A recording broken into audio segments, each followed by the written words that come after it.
You know, in 1930, John Maynard Keynes wrote a fabulous essay called Economic Possibilities for Our Grandchildren. And he said there that even though this was 1930, it was a really bad time, if we look back over the previous 50 years, it had been an extraordinary growth in social productivity. And he said, look, with just some reasonable expectations about if that sort of growth of social productivity continued, the possibilities for our grandchildren were quite profound. And the one thing that he said was that if that's the case, we could be leaving the economist's central problem. It could be solved. You know, economics, by the way, its central organising tool is scarcity. And he's saying, with some reasonable expectations, we could be approaching a world of abundance. And if that was the case, working hours could dramatically fall. He was talking about 3 to 4 hours a day. Right? The key point he was trying to make was that the technical possibilities for abundance were already visible in 1930. Right? What he obviously underestimated was that scarcity is as much socially constructed as technologically. But in a sense, the project for the left, and I think this is something that I would put to you, is that the left needs to re-envisage abundance. It needs to start naming the possibilities and stop. And so scarcity, in a sense, is the project for capital. And in a way, it's a pathological one because, unlike Keynes' time, that the conditions for a possible abundance are incredibly close. They're visible. And that's what we need to try to re-envisage. So that would be my answer to the first question. And I guess what I would say to the second, which is sort of related about the doctors and so on, is that the difference today is abundance. The promise for abundance, that possibility, is no longer universal. It's individual. If you get the right job, or if you leverage yourself into the right property, and so on. So what's different today about the period, let's say we call it the period of Keynesianism and Fordism, is that the possibility for sort of affluence was a universal promise. Today, it's individual and it's about risk managing, and if you do it right and you're lucky, you'll get there. And I think that's the difference. So I don't think that changes the class politics, it changes capital's promise.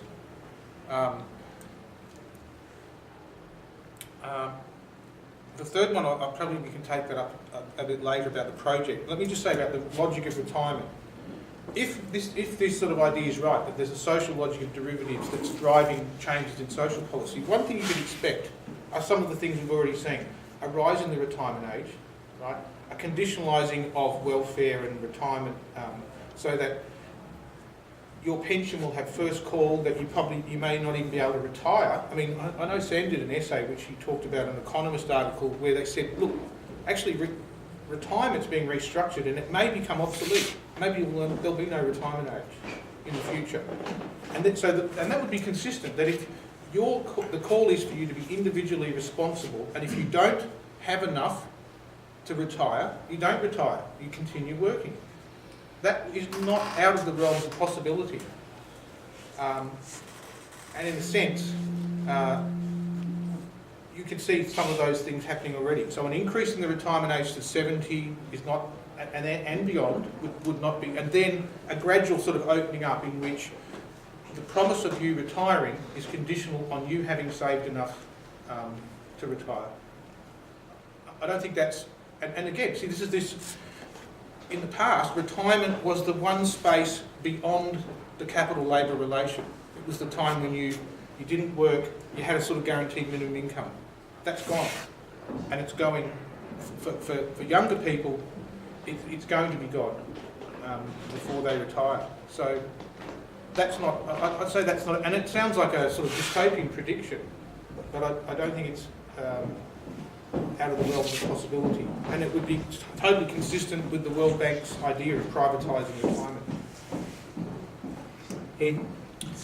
I'm sorry, I didn't catch your name in the first question. Fred. Fred. I agree with you. I mean, part of the problem with living in these times is that everything that we won in the past is under attack, so keeping that is good enough.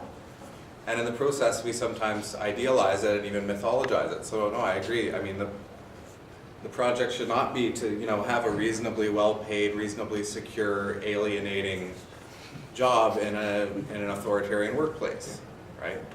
That was the reality of the golden age for many people. And no, that's not what I want. And I appreciate your point. It is good to always remember that while we defend what we have, we should always think about ways to go beyond it. I actually want to help Herman out by forcing you to answer his question and maybe providing clarification from my perspective. I know I should answer other questions before I ask my own.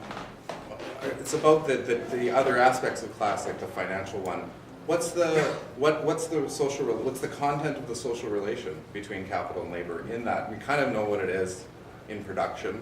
So what is it in finance? Is it about information or power or, yeah. In terms of the playing out of DB, I think an interesting thing is that, you know, long term, what does it mean to have the end of these defined benefit pension plans? They've played such a huge role in capital markets, and their characteristics are such that they could play a role that other individual investment accounts or even defined contribution plans won't play in the same way. You know, you don't have immediate withdrawals every time there's a sign of trouble in these plans, right? It's a huge force for stability in the market that has been historically there.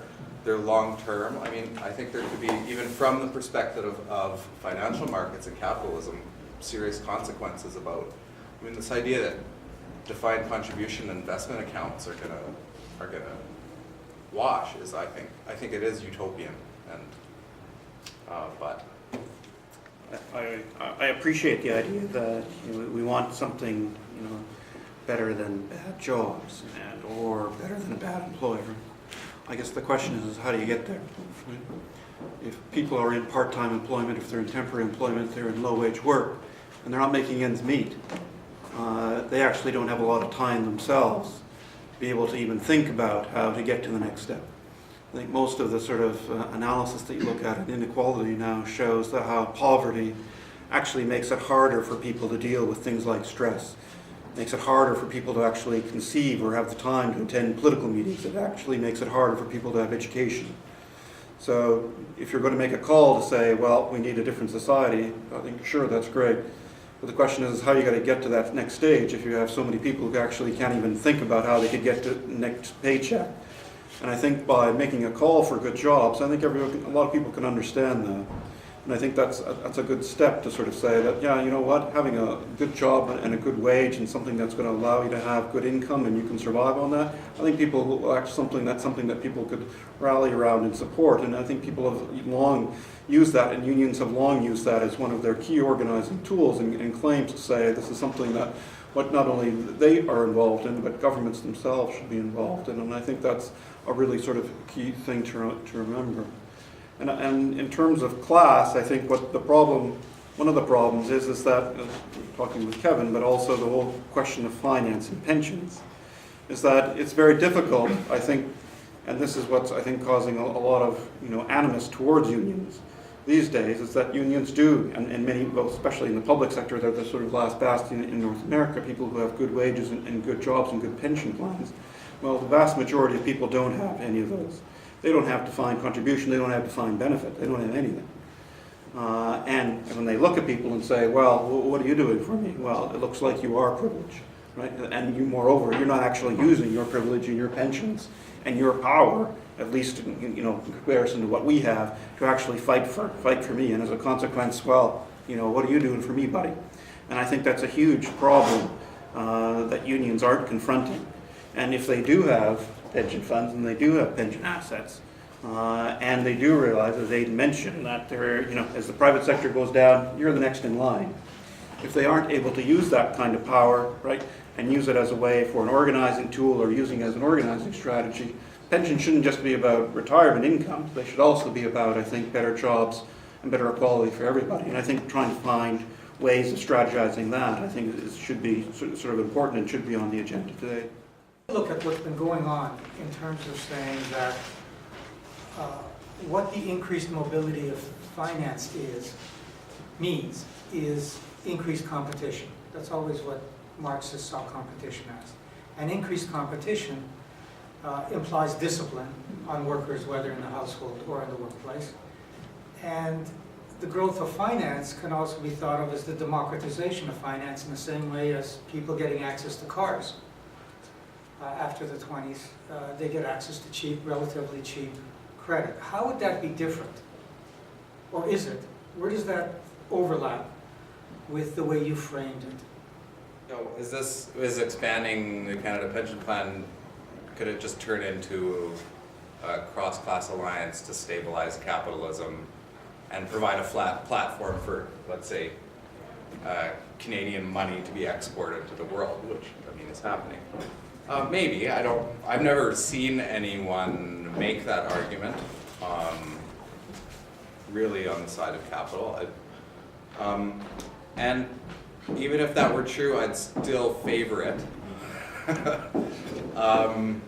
Because it would, even if it did just reproduce the same problematic situation, it would reproduce it on a higher plane with a whole different set, and I think more,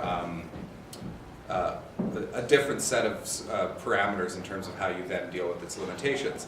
And I would say the same thing about expanding the CPP. There's lots of problems with the CPP, you're absolutely right. It lives in the moral universe of an insurance scheme where you get what you pay in above a certain level. And a lot of the talk, to be honest, about expanding the CPP is not about people who don't make a lot of money. It's not about low-wage workers. It's people worried about middle-income people who don't earn entitlements under CPP that would replace their pre-retirement income. That's a lot of the discussion about that. And so I completely agree with your criticisms of the CPP, and I would definitely fight to make that part of the conversation in any expansion. I think expansion is still a really important goal, and we should talk about what that would look like. In terms of reorienting to new strategies, I mean, this is the kind of thing I think that I don't know. If I knew, I'd be doing more about it. I mean, I think there's been some attempts. I mean, I don't know what if the Toronto Workers' Assembly has really consolidated some lessons about what they have attempted over the last number of years and lessons learned. I think there are probably other experiences where people have actually tried to put this into use, and we should learn from those. And the results aren't always good, but you can learn from your failures just as well as any successes. But we should be talking about it. I think that would be, if more people in the labor movement were talking about it, that would be a positive development. And it comes up, but there's not a whole lot going on. Steve, a thing I wish I knew, I wish I could understand. I did spend some time when I was a graduate student trying to understand the historical changes in corporate organization. I just got really confused after a while. The shifts between conglomeration, different forms of integration, I'm at a loss, but I know there's people in the room who know more about it than me. That's it. John? I guess in terms of public demands and what would be a class strategy for a union, I think there's no question that, as a first step, asking for the expansion of CPP and its coverage, I think is a great first step for everybody, right? And I think that would complement that would be to say, okay, you know what, if we have defined benefit plans or we have defined contribution plans as public sector, we should begin to think about how we're going to wrap those into a larger public pension plan that everyone's going to benefit from. Now that's going to be a big step for a lot of people. But if you want to say that this is a way of reaching people and improving everyone's lives and making sure and improving income security for everyone, that'd be a big step. And then I think that'd be a way of actually making you not just to be worrying about what's happening at the bargaining table, but making you as a union member as part of a labor movement and as part of a progressive movement for change. And I think that would be something that would be, could certainly be a driving force for that. Other things that could come from that, I think there's no question about if you have a large public pension plan, if you're going to avoid the cross-class alliance, you're going to have to put restrictions on what that public pension plan invests in. Why is it that we suddenly had the complete deregulation of the public pension plan, so it's investing in stocks, equities, commercial, other foreign investments, other assets, commercial paper? Well, there's no question that by investing in those things, you are feeding a larger financial system that is, at the end of the day, hurting you and hurting your ability to maintain any kind of public programs, as well as hurting the ability to maintain good jobs. I think that's the other key thing. Fiduciary duty, I think, has to be a major claim, and it's interesting that unions aren't discussing that. They all have joint trusteeship, but they don't seem to be challenging what does joint trusteeship allow them to actually make a claim for. If you're going to have joint trusteeship, well, that's all very nice, but is it just to say that you have better returns? Well, if it's just going to be about better returns, then there's lots of ways, as Aidan pointed out, that you can get those kinds of returns in terms of churning over the stock market, but that isn't actually going to necessarily improve the nature of your quality of life or of your retirement. There would have to be some sort of transformation about that into things like social investment, into improvements into communities, into improvements of infrastructure, into improvements of public infrastructure, public transportation. Why isn't it, if fiduciary duty is just about profits, why don't we have other kinds of fiduciary duty responsibilities for those pension plans? And I think you're not going to be able to get that out of the private pension plan, but you might be able to get that out of a public pension plan through legislation. That might be pie in the sky, but I think that'd be something that should certainly be discussed about how to actually open up and make that joint trusteeship actually meaningful. And it's interesting that, you know, all of the older sort of literature in the 1970s and 1980s in Sweden and in Great Britain on shareholder capitalism was all about creating community funds, right? Using pension funds for the benefit of communities. Well, if in terms of a demand now, where is that now? And I think that the restrictions of fiduciary duty have to be completely overturned as a sort of a step forward. And then lastly, there was a question about taxation. I'm not entirely certain about how the different ways of taxation affects pension contributions, but I do know a few things. Tax havens have become very well used by all of the wealthy, as well as by all corporations around the world. And there's a reason why corporations like Microsoft and Starbucks, as well as IKEA, are paying close to 0% tax. And that's because they're using all kinds of very fancy taxing accounting schemes. And much of the sort of data that looks at fairness for taxation and a number of other organizations are looking at is that Canada seems also to be a very big user. Let's not say Canada. Let's say the top income Canadians and corporate Canadians are using tax havens and tax strategies as a way of paying tax. If you actually pay your fair share of tax, I think there'd be a much larger revenue stream that could be used for pensions as well as for all kinds of other social programs that are much needed in the country. Making those kinds of demands as well, I think, would be something else that a union movement and a labor movement should be looking at to advancing these days. What's going on isn't just something that's happening to workers or households. A lot of what's going on is workers actively looking to be integrated in particular ways. And you know, we just have to take that into consideration in thinking through how difficult this is. You know, workers fought against, a lot of workers didn't want the Canada pension plan to just be reinvested in Canada or their own pension plan because they're looking for a higher rate of return. I mean, that's just part of this dynamic. Okay. Michael? Okay, you talked about the democratisation of finance, and you know, that's indeed the words that Robert Shiller, that Nobel Prize winner that I mentioned, he wrote a book which was talking about that. You know, the great thing about financial markets is that it's bringing the benefits of Wall Street to the consumers of Walmart. You know, George Bush, his whole ownership society thing was all about financial market participation as you know, an expanded realm of consumption. I guess after the subprime meltdown, that sort of idea is gone. And I guess empirically we knew that beforehand. I mean, the work of people like Elizabeth Warren, who showed that, you know, in the 20-year period leading up to 2004, household incomes went up by about 60% in nominal terms. But that was because more labour was being added to the labour market. And the paradox was that even despite that, the amount of discretionary income that most US working class households had was less in 2004 than it was in 1984. And, another statistic that she was talking about was that, in 2005, just before the subprime, there was a big push to make bankruptcy harder in the US. Her stats showed that a child in the US was more likely to be in a household going through bankruptcy than in a household going through divorce. So, the precarity of the household had already started to, and so all these fixed payments that have been growing, not just debt, and I think that's important, that these fixed payments are the sort of feedstock of financialisation. Now, Bob asked about households, and, Bob's done work on which sort of picks up the north-south stuff. The way in which peasant households were integrated into global financial markets through forms of agricultural finance and all sorts of assistance is sort of something that we've been thinking about as the analogue, that in some ways the South, that model of financialising households in peasant agriculture is something that, in a sense, you can see coming back in what we're seeing here. So it's not, now here's the key thing. On the one hand, the model that we're supposed to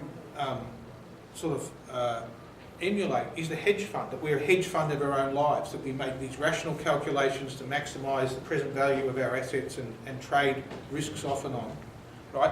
On the one hand, that seems like utterly rational, calculative project, but that's not the project that they actually want us to do, because people that get underwater in their household debts, they want them to stay in the household and keep paying the debts, right? They don't want rational hedge fund operators. They want reliable hedge fund payers, right? And in fact, if you have a look at, during this bankruptcy review, a whole bunch of people weighed in. Alan Greenspan, for instance, said, that people that walked away from an underwater mortgage, in other words, that they were in negative equity, right, should think about the message they're sending to their parents, and to their children and their friends and the community. And Paulson also said that people that walk away, this is someone, of course, from a bank that was bailed out by billions, but he had to make this call. He said, people that walk away from an underwater mortgage are simply speculators and should have the moral opprobrium.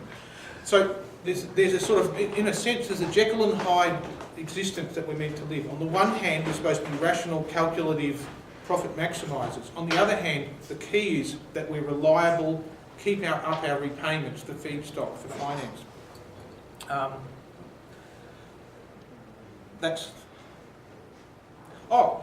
About the CPP. So here's the irony. Australia's moved a long way down the path of privatising its retirement. And it started off as a deal with the trade unions that this private pension system was meant to top up the age pension. So we had an age pension system that was modest, but with home ownership was okay. But the idea was that, the trade union presented it this way. Look, lots of middle class professionals get these extra pensions. Why can't the working class have that? So the idea was it was a top up. Today, it's absolutely explicit, not just by the state, but both political parties, that the age pension is now a safety net for poor people who don't have enough saved to retire. But the irony gets even better. There was a review done of our pension system by a guy called Jeremy Cooper recently. After the review, he went off and he's now selling annuity products for a superannuation company. But here's the irony. He said, look, if you think about it, we missed a couple of things in this review. It's far too volatile. These defined contribution schemes are far too volatile. Actually, a really good model for thinking about private superannuation would be to model it on, guess what? The age pension.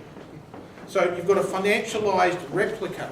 That's the model of the age pension. And I think that is a clue. That brings me then to sort of, the class projects thing. I think the two things I would say is this.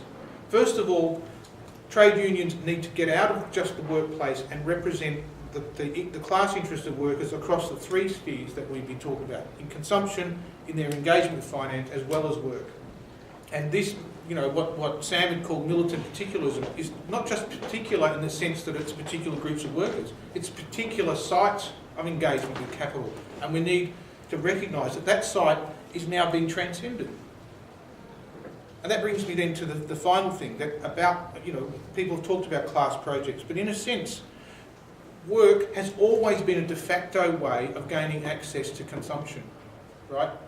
And I think maybe, and in a world in which abundance is almost a tangible possibility, it's rights to consumption that needs to be politicised, in a sense. And the class project perhaps is one way of thinking about that. You know, I think it's always, I don't think there's an answer, and I think that, you know, we're so far behind in thinking about this, but I think we need to try and imagine the ways of accessing abundance that are already here, and of politicising that. And I don't, you know, there aren't any easy answers, but I think some of the things that people have been saying about class-wide projects and recognising this sort of expanded sphere. And remember, one of the reasons that there is an expanded sphere is that the capacities we have are now bigger than they were. You know, social productivity is not just because we've got more machines. That as people, we've got greater capacities. And capital has recognised that more than we have so far. I guess that's the sort of thing that Labor's got to take back and politicise. The problem is that there's always abundance for a few, and there's not very much for everyone else. And I, you know, in terms of resources, certainly the issue of environmental sustainability is also a big one that's looming, and I think also provides another way for different kinds of class strategies and class mobilization strategies. I think the issues of environmental sustainability are crucial to economic sustainability, and we've not yet quite got there. Thinking about how you can join those two, I think would be, and actually making it effective, I think would be a real gain for the labour movement as well as for progressives everywhere. Pensions are a place where you can still make redistribution arguments more easily and have them fly, right? And Sam said this in some of his writings.